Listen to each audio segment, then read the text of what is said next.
É a conta do mundo inteiro, né? O mundo inteiro. Sim, mas tentam dar a impressão de que o problema é do Brasil e é provocado pelo Bolsonaro. A gente tem Estados Unidos com a inflação alta, a Europa com a inflação alta, e ninguém pode defender aqui, Constantino, controle de preço.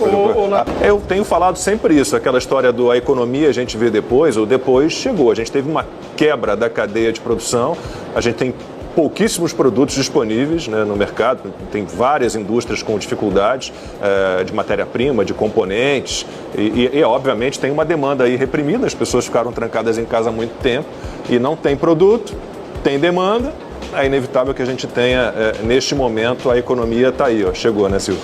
Exatamente, o próprio presidente falava agora há pouco, estava acompanhando aqui pelas redes sociais, ele dizia, olha, é claro que nenhum governo quer a gasolina no preço que está, ultrapassando R$7 em alguns estados, especialmente no Rio de Janeiro, por exemplo, em São Paulo já está quase lá, um botijão desse de 13 quilos de gás de cozinha, que muita gente utiliza Brasil afora, né?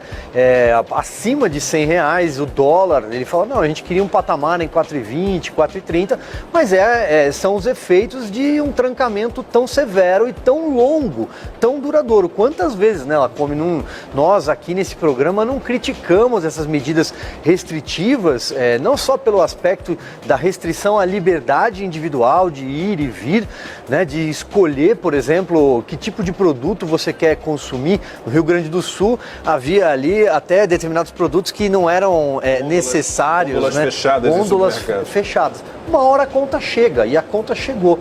Essa é a conta de quem defendeu o lockdown, defendeu o fique em casa, a economia a gente vê depois, né? É a conta do mundo inteiro, né? O mundo inteiro. Sim, mas tentam dar a impressão de que o problema é do Brasil e é provocado pelo Bolsonaro. A gente tem Estados Unidos com a inflação alta, a Europa com a inflação alta, e ninguém pode defender aqui, Constantino, controle de preço. A Petrobras vai lá, não, vamos segurar o preço. Agora parece que a Amanda lembrou agora que o fenômeno é mundial, porque quando falou da inflação, eu fiquei com a impressão de que estava responsabilizando o presidente. E justamente, além dessas medidas, né, que foram restritivas e adotadas por governadores e, de fato, em muitos lugares foram reações sem precedentes numa pandemia, o que foi muito criticado por muita gente, né? Isso agravou, só para ilustrar o quadro, né? Um container para ir da China para abastecer produtos manufaturados no mundo todo, custava $2.000 antes da pandemia. Hoje custa 10 vezes mais, isso impacta preço. Os bancos centrais também no mundo inteiro inundaram os mercados com liquidez, pagaram as pessoas para ter alguma renda ficando em casa, né? Isso foi uma decisão acertada, não tinha alternativa, senão ia ter uma convulsão social no mundo todo, mas pagaram, isso gerou desincentivos ao trabalho no mercado todo.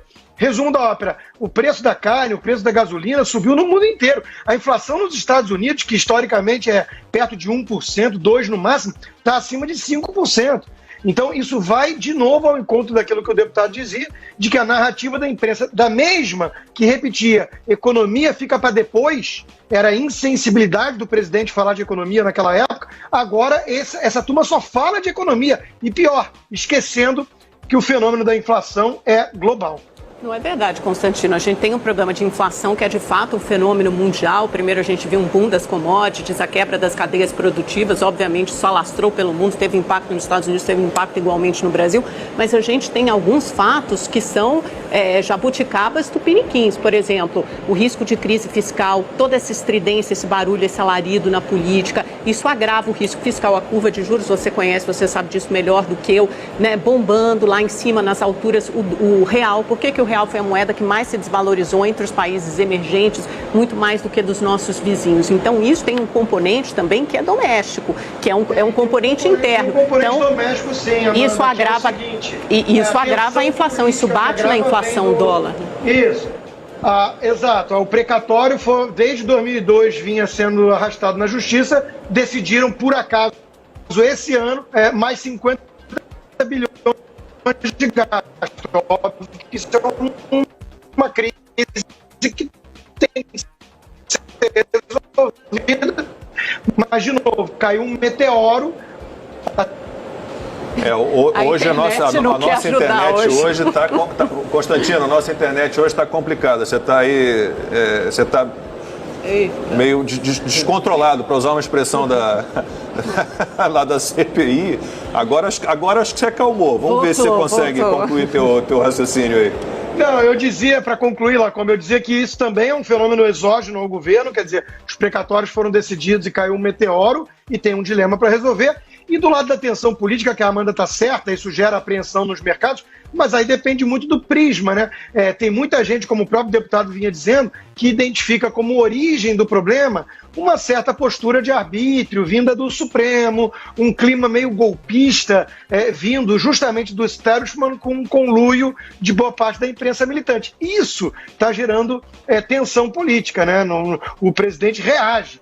Mas se ele não reagir, aí talvez já tivesse mais gente presa ainda. Né? Se não tivesse milhões ido à rua no dia 7 de setembro, que a imprensa diz que foram 100 mil pessoas na Paulista, e a gente tem que rir e achar graça e fingir que acredita, né? Imagina como é que estaria a situação. Então, de onde vem o problema? Tem que ter alguma clareza para identificar